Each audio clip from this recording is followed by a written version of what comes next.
W.A.N.D project, or simply one project, is another twist on survival-like genre, where hordes of enemies runs straight at you and your job is to wipe them out within a limited time.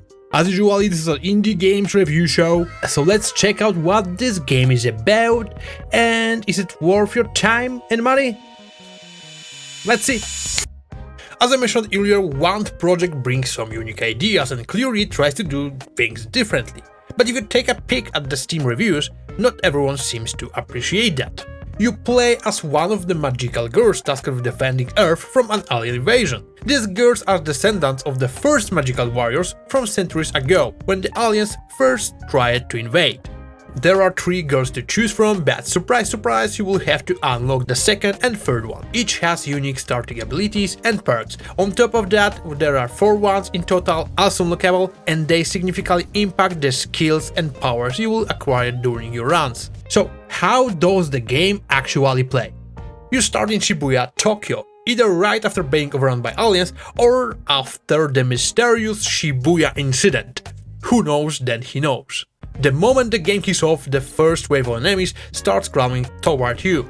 You've got limited time to eliminate them, but the game doesn't require you to defeat every single enemy to progress. However, the more enemies you take down, the more magic essence you will collect. When the timer drops to the final 7 seconds, your character enters an overrun state. In this mode, cooldowns are heavily reduced and your character unleashes rapid-fire attacks like there is no tomorrow. I particularly enjoy dashing around, dodge enemies, grab magic essence and chase these little robots zipping around the map. Wait, robots? What robots? Well, during each stage, 2 types of robots run around, one carrying health essence and the other carrying large magic essence. Naturally, grabbing as much essence as possible is crucial, so chasing down these bots is always worth it. When the timer runs out and you survived, you will gain access to the spell crafting mechanics. Some people aren't big fans of this mechanic, but personally I find it refreshing. It's not revolutionary, but it's a cool twist. The idea is to build and upgrade your spells using a tile-based puzzle system. You will have a grid with limited space and you will use the magic essence collecting during stages to unlock locked tiles, buy new blocks or cards, reroll the available block sections. There are 3 block types: green, orange and blue. Green blocks, spellcasting triggers. These define when your spells activate. For example, you might have a trigger based on a timer, collecting magic essence, dashing or performing another specific action. Orange blocks, spells. These are your main attack spells, determined by the wand you choose. Think fireballs, electric slashes or frostmites. Blue blocks, modifiers. These add effects to your spells. For example, enlarger block increases the size of your spell's projectile, while a burn effect adds a damage over time. Each block has arrow indicating the flow of the spell's effect across the tile map. The goal?